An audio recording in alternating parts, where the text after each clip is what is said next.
Y estamos llegando a un punto central de este encuentro.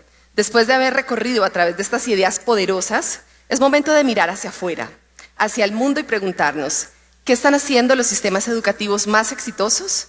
¿Qué prácticas, valores y decisiones han marcado la diferencia en otros contextos? ¿Y cómo podemos desde nuestras propias realidades aprender, adaptar e innovar a partir de esas experiencias? Tendremos entonces un diálogo con todos los ponentes que hemos tenido durante esta jornada. Para este diálogo tendremos a Diego Pineda, quien lo moderará. Él es consultor en educación y políticas públicas. Además, ha desarrollado diferentes aprendizajes internacionales con desafíos locales y caminos posibles hacia una educación privada más pertinente, inclusiva y transformadora. Recuerden que ustedes han estado enviando sus preguntas durante la jornada a través del código QR que les compartimos, así que estaremos presentando algunas de ellas. Y además los estamos leyendo a través de nuestras redes sociales. Invitamos entonces a Diego. Panelistas, por favor, también al escenario.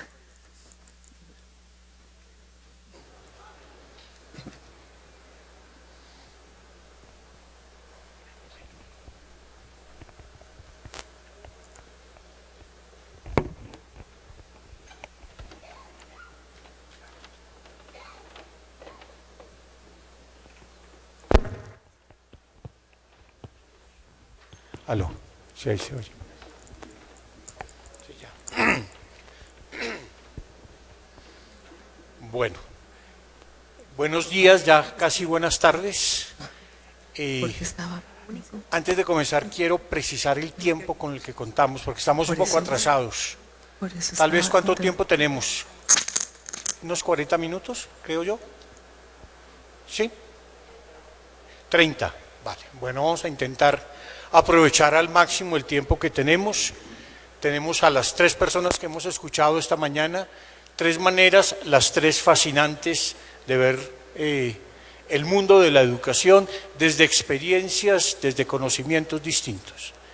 Me han llegado algunas preguntas, pero yo también he preparado algunas y quiero que podamos hacer de golpe esas preguntas que quisimos hacer en el momento cuando los estábamos escuchando, y voy a empezar con Edurne entonces.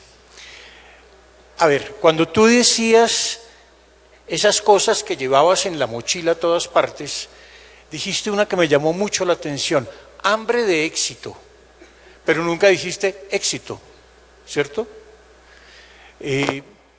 ¿Por qué? No quiero, lo voy a preguntar así, simple.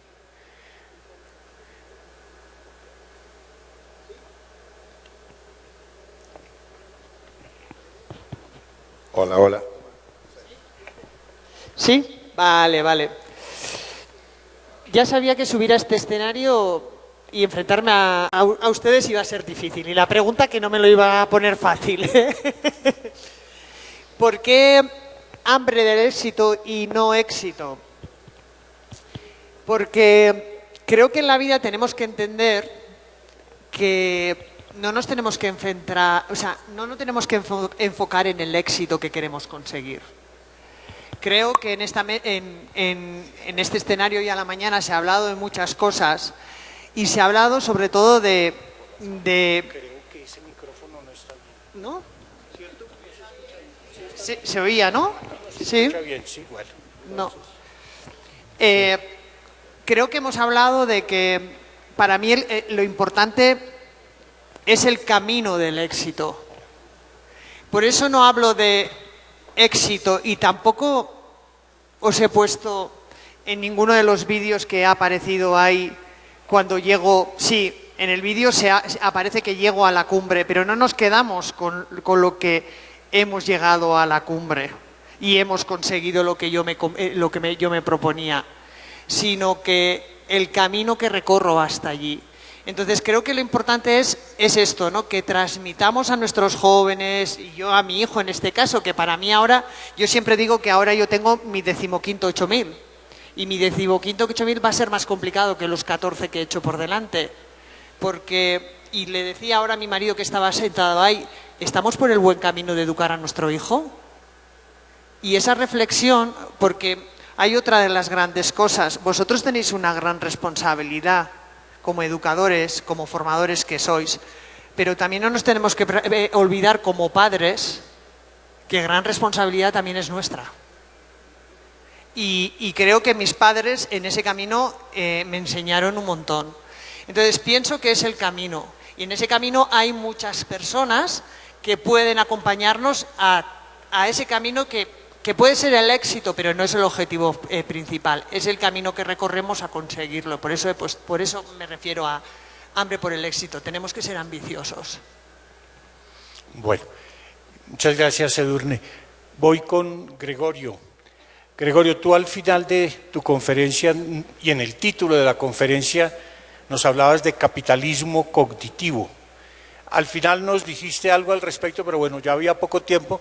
¿Nos querrías explicar un poco más qué es el capitalismo cognitivo y si eso lo refuerza, lo debilita el desarrollo de la inteligencia artificial? A ver, la idea del capitalismo cognitivo fue desarrollada pues ya a mediados del siglo pasado, fue insinuada por algunos economistas franceses, después se han conocido distintos avatares y está de una manera u otra presente en todos los debates que tenemos sobre la economía del presente por la convicción de que, podríamos decir, el músculo ya no es la principal fuente de riqueza, sino que es el cerebro, ¿no? Es decir, que la generación de conocimiento, yo añado siempre conocimiento poderoso, es decir, porque cuando hablamos de estas cosas es imprescindible siempre diferenciar las opiniones que pueden ser magníficas y sin ellas no podríamos vivir. Es maravilloso juntarte con tus amigos en una tertulia a tener opiniones sobre el Real Madrid y el Barcelona, pero eso queda en un campo vivencial o existencial y otro el conocimiento riguroso que es el que sabe dar cuenta crítica de sí misma. Bien, si estamos viendo cómo en el capitalismo actual la generación de necesidades ha tomado la delantera en la generación de productos, quiero decir, cuando este aparato mío, cuando no existía, nadie lo echaba en falta. El gran éxito de los nuevos productos es la generación masiva de necesidades y de dependencias. Por lo tanto, la persona que es capaz de diseñar esto introduce innovaciones disruptivas, es decir, que son aquellas que no estaban previstas un día antes de que apareciesen y que cambian totalmente la manera de vernos a nosotros mismos. Pues bien, el capitalismo cognitivo básicamente se plantea la posibilidad de cómo generar esas innovaciones disruptivas como fuente fundamental de riqueza para un país. Lo cual, dicho sea de paso, no es lo mismo teorizar sobre esta cuestión que llevarlo a la práctica. Pero ahí estamos, si queréis, como ejemplo más claro de por dónde van las cosas, China. China ha optado por un capitalismo cognitivo de una manera decisiva y está, en estos momentos, está registrando más patentes que los Estados Unidos. Muchas gracias, Gregorio. Alejandro, tú citaste una frase muy famosa de un filósofo, de Leibniz, que este es el mejor de los mundos posibles. Yo nunca he creído en eso, pero después de tu conferencia empecé a creerlo un poco. Nos mostraste tantas posibilidades que uno decía, uy, este sí es el mejor de los mundos posibles. Por lo menos tenemos muchos medios. La pregunta es, ¿para qué todos esos medios? Yo recuerdo que Paul Ricoeur, el filósofo, decía algo que siempre me ha dejado pensando mucho y es que este mundo nuestro es el mundo de la abundancia de medios, pero de la carencia de fines. Tenemos muchos medios, tenemos muy buenos medios, tenemos buenos fines.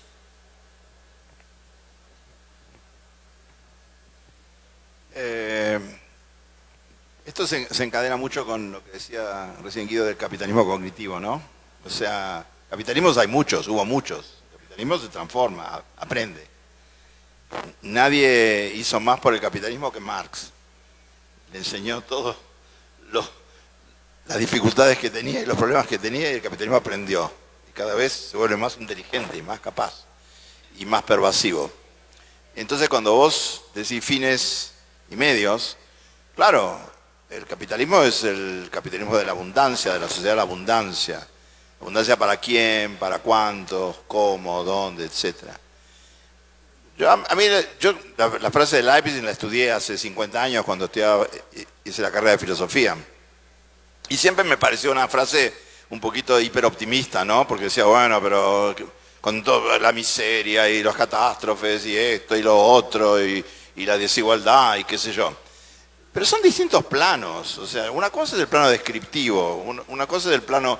Es decir, por eso decía que es importante ver Visual Capitalism y sobre todo es muy importante sumergirse, dedicarle varios días, así como le podés dedicar varios días a leer un libro, podés dedicar varios días a leer un sitio. Y ese sitio se llama Our World in Data, nuestro mundo en datos, de un señor que se llama Max Resser. El sitio existía, se volvió muy famoso en la pandemia porque tenía los mejores datos sobre la pandemia. Y Max Resser ahí te dice cosas que son súper contundentes. Ejemplo, para ver esto de los fines y los medios. En el año 1800, en el mundo vivían 1.000 millones de personas. Hace 230 años. 1.000 millones de personas. El 90% era pobre y el 90% era analfabeto. 90% era pobre, 90% era analfabeto. Era un mundo bien asimétrico, ¿no? Venimos a hoy, que hay 8.300 millones de personas. En este mundo de hoy hay un 10% de pobres y un 10% de analfabetos. ¿Es poco? Es un montón. Son 800 millones, 900 millones. Pero es el 10% de la población total.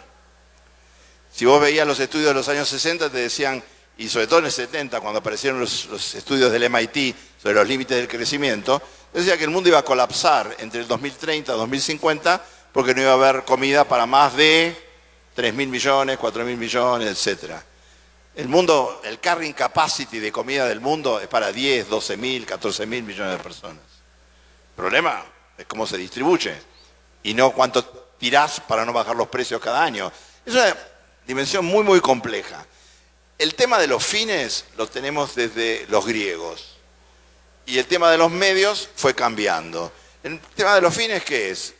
Que las sociedades sean lo más igualitarias posible, que la gente tenga acceso a los bienes simbólicos, que pueda tener buenas relaciones afectivas, que pueda conseguir lo que quiere, etcétera, etcétera. Entonces, yo no creo que tengamos que insistir demasiado en esa cosa, demasiados medios para pocos fines. Los fines, no sé, la jerarquía de Maslow, cambiarla 20 veces, da la vuelta, pero son 5, son 3, son 6, 7. Ahora, el problema de la mayoría de las cosas que nosotros tenemos, que hacemos innovación, y yo me sumo a eso porque lo hago yo en mis clases, en mis experimentos, en mis laboratorios, en los grupos con los que trabajo, son innovación boutique. Porque si yo llego a 20 alumnos, que los que tengo ahora, los 30 de Escenario Futuro, o 500 docentes, que son los que tengo en Misiones, no son nada comparado con los 2 millones de docentes que hay no, millones, sí, 1 millón de docentes que hay en la Argentina. El gran desafío es cómo se pasa con tecnología, sin tecnología, con poca tecnología, con mucha tecnología, con lo que sea. ¿Cómo se pasa de la innovación boutique a la innovación a escala? ¿Cómo se logra Michigan?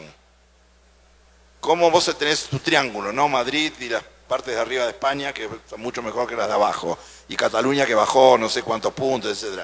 ¿Por qué las cosas que funcionan no se masifican? ¿Por qué las cosas que funcionan, sí, escalan hasta ahí nomás? Entonces, es un problema de multiplicación. Lo que hay que hacer ya se sabe, porque en cualquier área, ¿quién hace los mejores coches del mundo? Entre comillas mejores, ¿no? ¿Quién hace los mejores teléfonos del mundo? ¿Quién hace las mejores cocinas del mundo? ¿Quién hace las mejores madres del mundo? Eso no sé. Pero en términos de fenómenos, de procesos y de productos, tenés un mejor. Yo estaba en China, fui varias veces a China, que por otro lado lo que dijo Guido es importante. China, alguien me hablaba de la tecnodiversidad y me decía, en China van a hacer una inteligencia artificial diferente de la de Estados Unidos. Digo, ¿de qué estás hablando? Tecnodiversidad, ¿qué tiene que ver? ¿Son chips? ¿Son software? No hay. Y aparte China es un capitalismo de Estado que quiere competir con la hegemonía con Estados Unidos, ¿no? Entonces, sabemos, los chinos me decían, nosotros compramos trenes a Alemania, le compramos diseño a Italia, le compramos esto a tal lado, porque sabemos que eso no lo podemos hacer. O sea, ellos sabían lo que tenían que buscar. Encontremos lo que hay que buscar y ampliémoslo, amplifiquémoslo, llevémoslo a escala. Es un tema de escala, escalarlo bien hecho.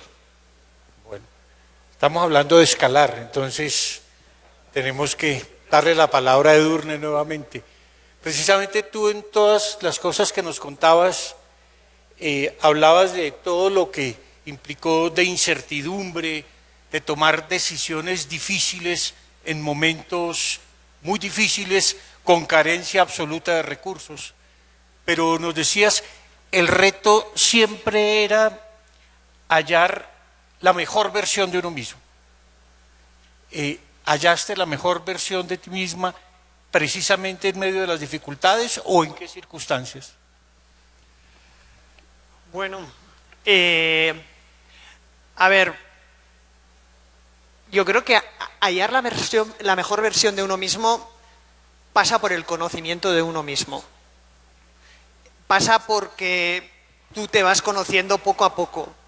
Yo siempre pongo el mismo ejemplo, pero es así, ¿no? A mí me llaman un montón para hacer conferencias y hablar de una palabra que por lo menos los últimos años ha estado muy de moda, que era la resiliencia, ¿no?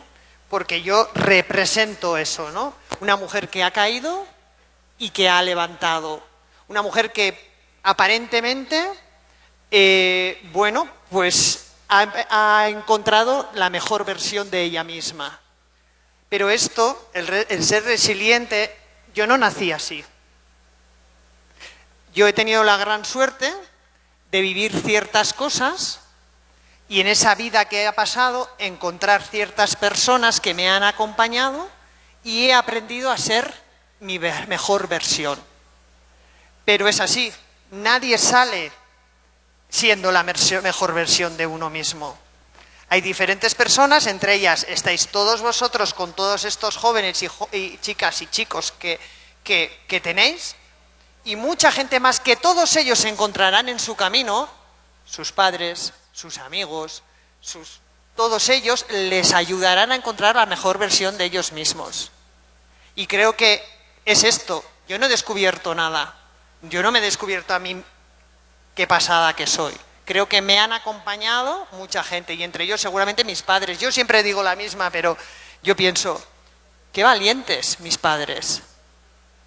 Con 14 años le dejaron ir a su hija a los Alpes a escalar el Mont Blanc con 14 años, con 4 tíos. Creo que eran valientes. Pero aquí se ha hablado de esto, de que a los niños y a los chicos y a los jóvenes les tenemos que ayudar a vivir sus experiencias y abrirles el camino. Y gracias a ello, creo que hemos conseguido, no sé si la mejor versión de mí misma, seguramente si preguntáis a mi marido, pues no seré siempre la mejor versión de mí misma, pero creo que bueno, ha sido importante quién ha estado a mi lado. Muchas gracias. Gregorio, por aquí le dejaron algunas preguntas. Sobre todo los colombianos quedamos muy preocupados con lo que nos mostraste de las pruebas PISA.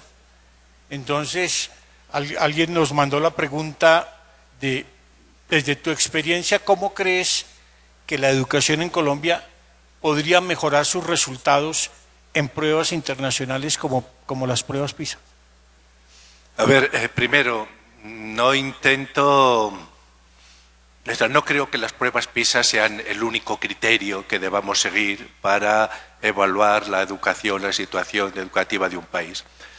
Por eso, eso no quiere decir que no sea un criterio relevante, e insisto, a mi parecer, en matemáticas.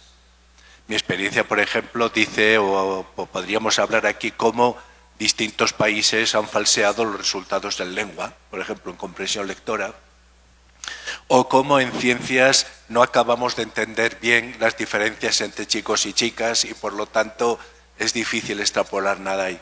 Pero en matemáticas como criterio me parece importante. Primero, respondiendo directamente, yo creo que no hay posibilidad de mejora si no identificas bien los puntos críticos.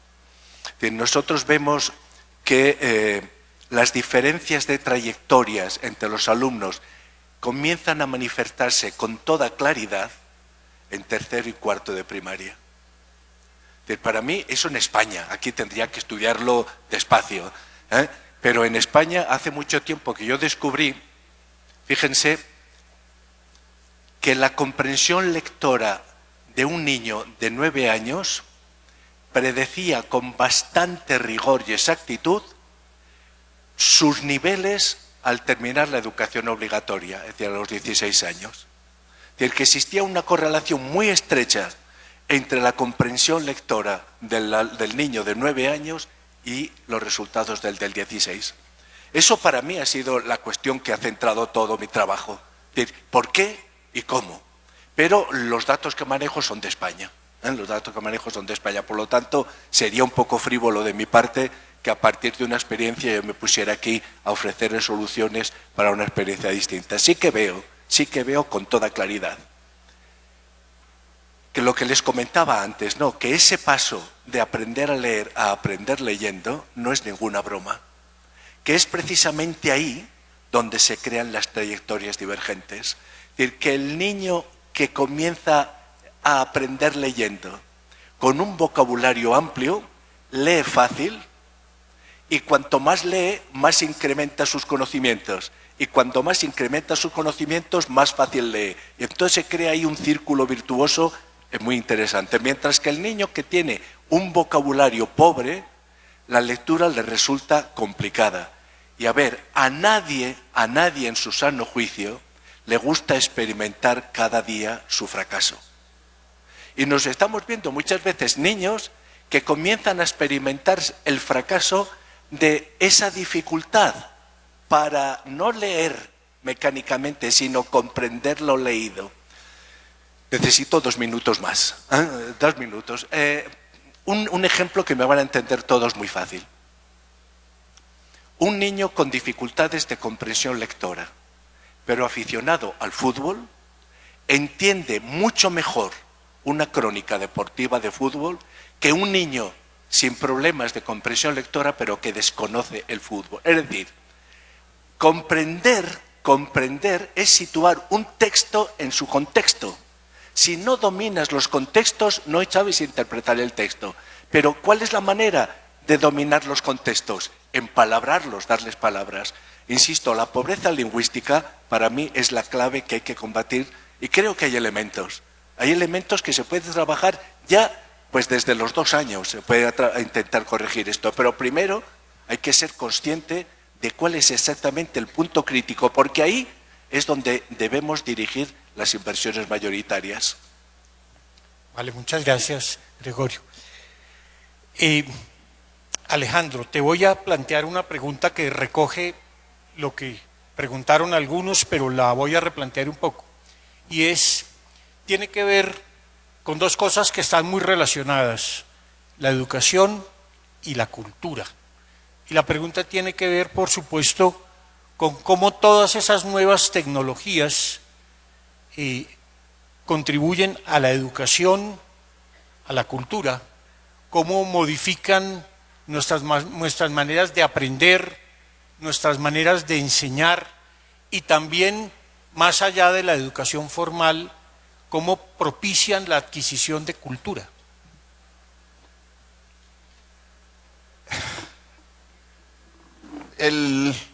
Cuando yo puse ese grafiquito de Cairo, ¿no? Donde hablaba del literacy, del numeracy, y hablé de la alfabetización. La alfabetización se dice de muchos modos, ¿no? Se dice, desde el punto de vista básico, tiene que ver con matemáticas, lenguaje, todas las cosas que estaba comentando Guido, en serio, ¿no? Hacerlo bien y en serio.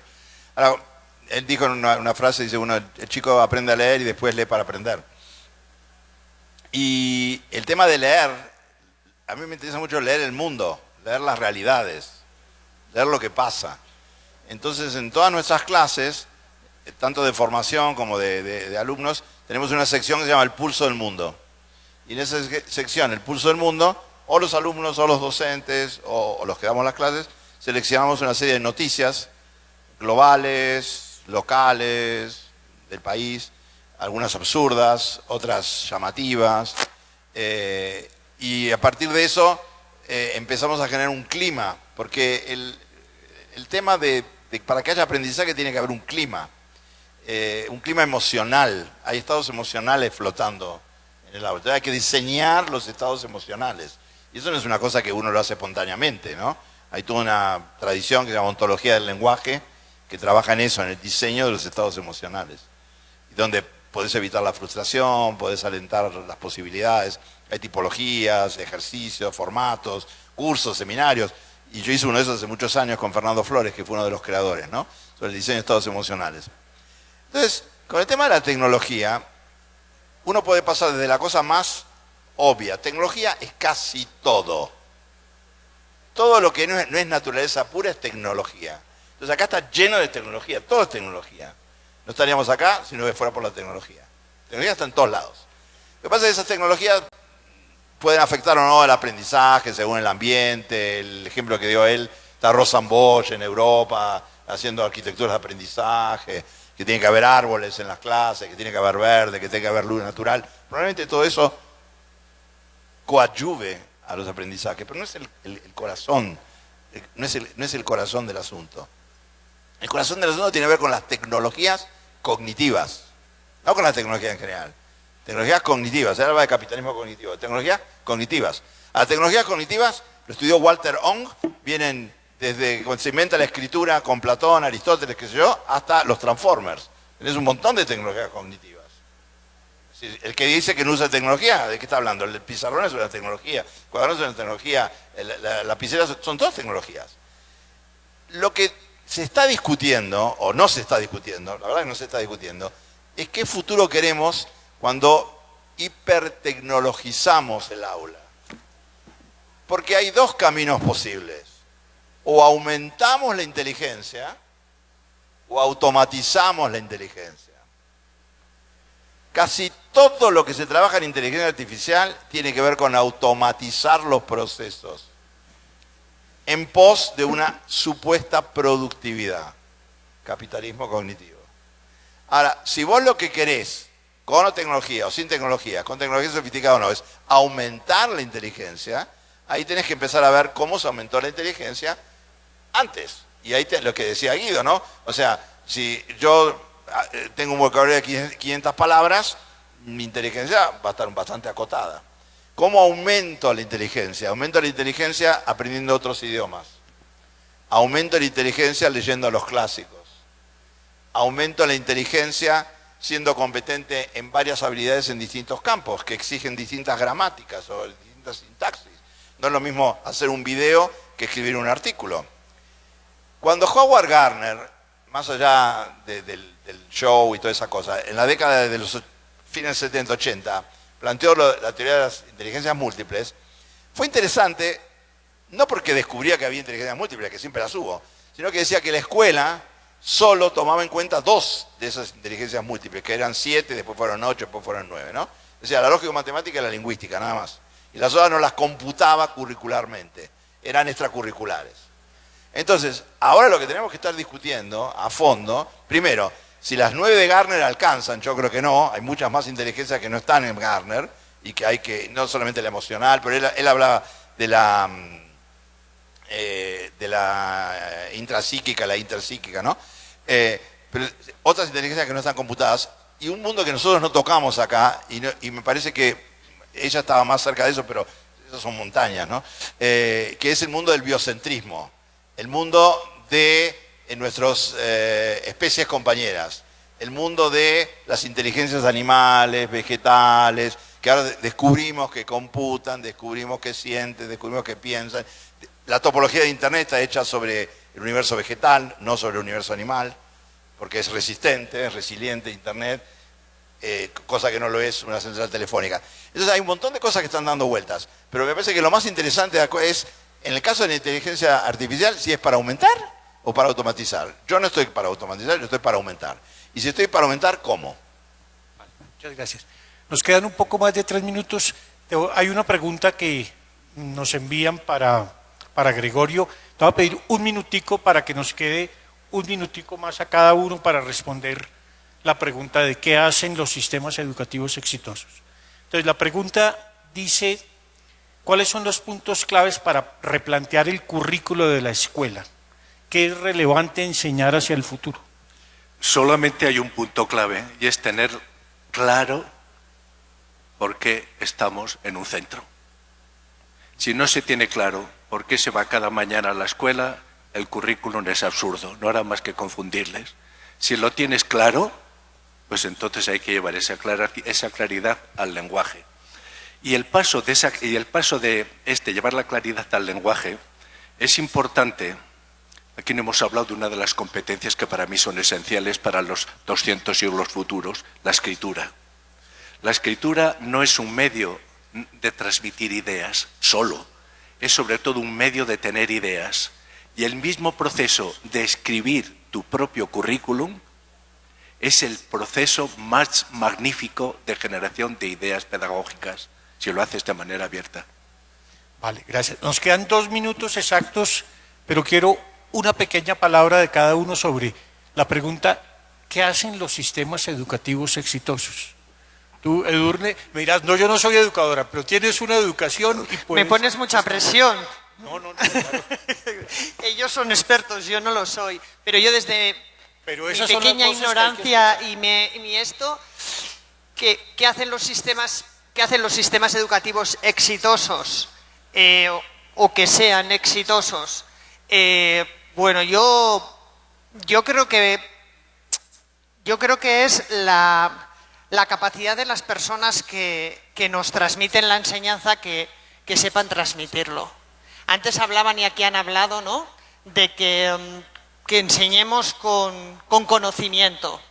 Y creo que todo mi éxito fue aprender de gente que sabía mucho más que yo y yo tuve la humildad de saber aprender. Es decir, creo que es importante qué personas nos rodean para nosotros poder aprender, tener éxito y para que el sistema tenga éxito. Lo que nos dijiste de tus padres es una muestra de eso, de cómo se educa con éxito. Vale. Yo creo que el sistema educativo exitoso es el sistema que amplía, que aumenta, que permite, que favorece, que estimula, que asombra, que te convierte en alguien distinto de lo que sos, que te demuestra que el futuro tiene sorpresas y que vos sos protagonista. Es el sistema en donde el docente dice lo que tiene que decir y no más que eso. En nuestras clases, el 80% de las clases la dan, entre comillas, los estudiantes sobre ejercicios y dispositivos que les proponemos nosotros. Y fundamentalmente es un sistema que trae lo mejor de la cultura y proyecta al futuro sobre eso lo mejor de la cultura que viene. Vale, gracias. Me he pasado muchas horas comparando los sistemas educativos de éxito a ver qué es lo que compartían. Y eso me enfrentaba a un problema adicional que no lo tenía previsto al inicio, y es que hay sistemas de éxito que pueden deteriorarse muy rápidamente. Y de hecho, la historia del deterioro de los sistemas educativos debiera ser una asignatura. ¿Por qué Suecia, Finlandia, Holanda, Inglaterra, que eran sistemas en los que todos nos fijábamos, de repente comienzan a desfibrarse y acaban descontentos de sí mismos? Bueno, los sistemas educativos de éxito no comparten nada de lo que les pudiéramos copiar para garantizar un éxito en nuestro caso. Ni ratios, ni sueldos de profesores, ni horas lectivas, ni programas, ni metodologías. Entonces, ¿con qué te quedas? A mi modo de ver, la única respuesta honesta que les puedo ofrecer es: a veces se crean círculos virtuosos de confianza, en los que cada elemento confía en los otros elementos. Familias, docentes, alumnos, sociedad, gobernantes. Cuando eso funciona bien, el éxito está garantizado. El problema es que no sabemos cómo hacerlos funcionar cuando no funcionan. Y después la otra cuestión, que a veces se rompen. Es decir, eso que iba tan bien, a veces se rompen. Pero insisto, ojalá pudiéramos decir, la clave está, pues qué sé yo, en el sueldo de los profesores, o en la ratio de alumnos, y no, resulta que no se puede universalizar, excepto eso tan intangible que es el círculo virtuoso de confianza. Bueno, muchas gracias a todos. Creo que intentamos cumplir con el tiempo que nos asignaron. Creo que nos robamos 2 minutos al final, pero muchas gracias a todos.